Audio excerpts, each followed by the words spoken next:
Cuando pensamos en una investigación increíble, seguro nos imaginamos una respuesta, ¿no? Un hallazgo que lo cambia todo. Pero ¿saben qué? La clave, el verdadero corazón de cualquier gran proyecto, no es la respuesta, es la pregunta.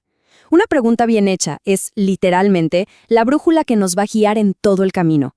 Sin ella, estamos perdidos antes de empezar. Y esta frase de Morfeo en Matrix, ¡wow!, le da justo en el clavo. Porque ese es el primer, y quizás el más grande, desafío en la investigación. ¿Cómo agarramos una idea, una simple curiosidad, y la convertimos en una pregunta sólida, bien formulada? Piénsenlo, si arrancamos con una pregunta floja, todo el trabajo que viene después, podría no servir para nada. A ver, ¿a quién no le ha pasado esto? Se tiene un montón de ideas. Ideas geniales, ¿eh? Pero todas son como difusas.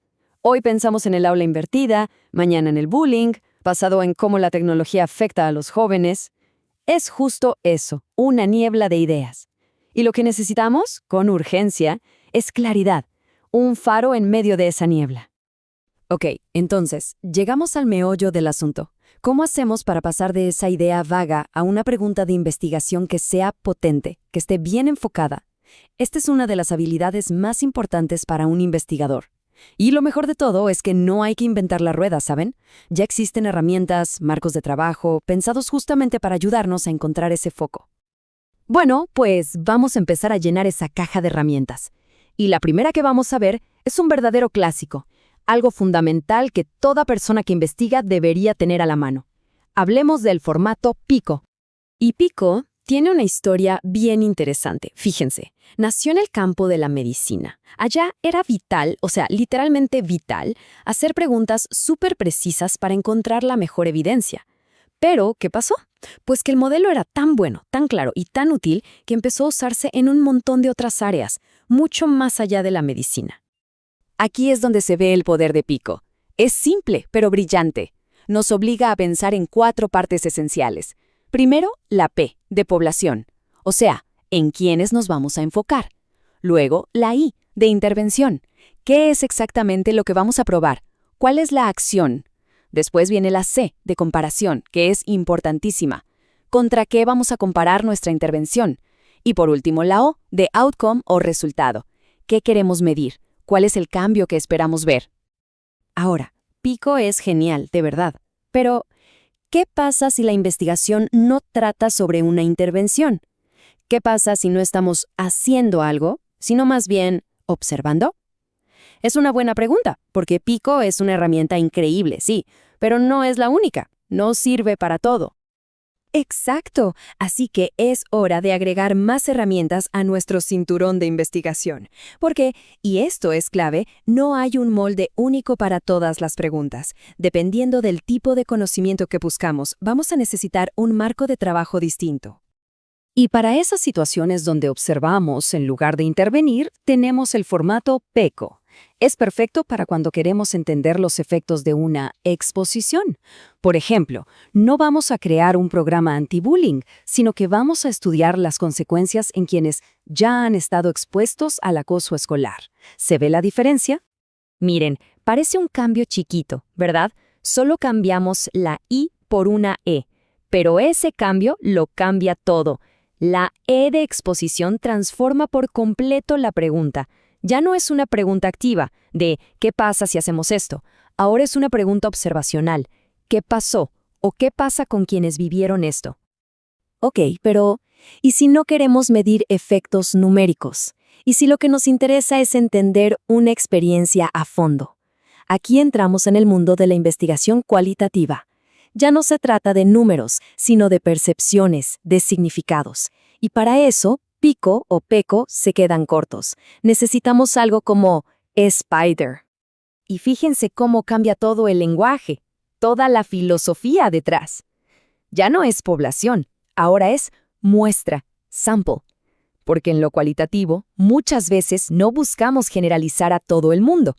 Y lo más importante, en lugar de intervención, tenemos fenómeno de interés. ¡Qué gran concepto!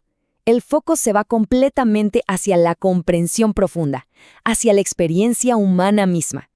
Muy bien, Ya tenemos herramientas para intervenciones, para exposiciones y para experiencias cualitativas. Pero ahora vamos a subir un escalón más. ¿Qué pasa cuando la investigación se mete con la complejidad del mundo real? Con esos problemas donde todo está conectado y nada es simple.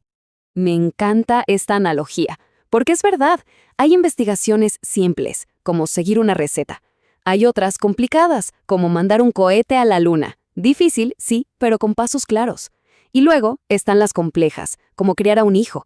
No hay una receta, no hay un manual, el contexto es todo interactúa. Y para estudiar esos fenómenos, bueno, necesitamos un lente mucho más amplio. Justo a eso se le llama una perspectiva de sistemas. Ya no podemos ver la intervención solita, aislada en un laboratorio. No, hay que ver todo el panorama. Pensemos en implementar una política pública. Tienes que considerar la cultura, la economía, la opinión de la gente, la infraestructura, todo el sistema.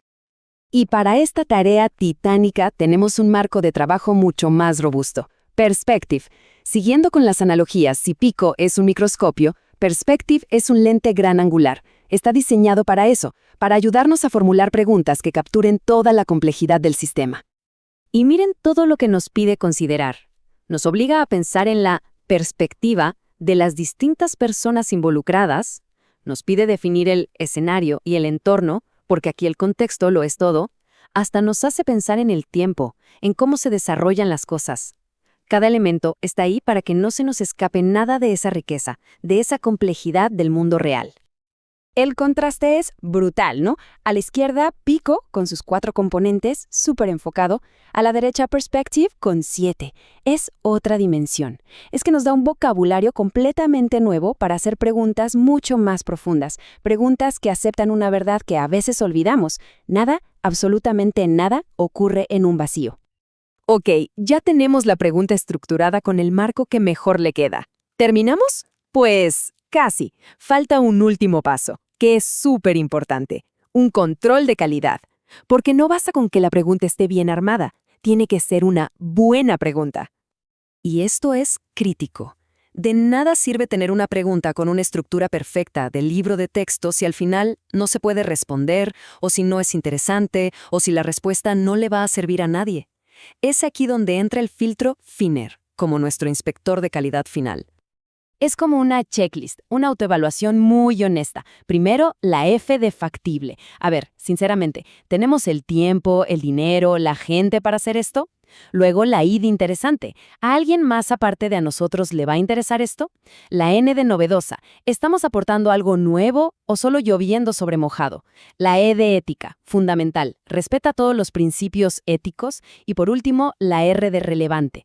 Y esta es la pregunta del millón. ¿Los resultados van a servir para algo? ¿Van a cambiar la práctica? ¿Van a aportar al conocimiento?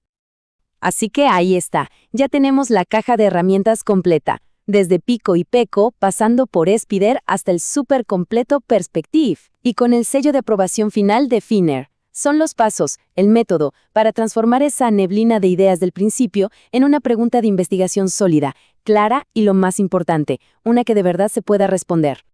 Porque al final del día, el verdadero poder no está en saber que estas herramientas existen, sino en usarlas. Cada idea que parece vaga, cada curiosidad, es una semilla. Es una oportunidad. Así que, con todo esto en mente, la pregunta que queda flotando es, ¿qué pregunta se podría construir ahora? ¿Cuál de esas ideas podría ser la próxima que nos ayude a entender un poquito mejor el mundo?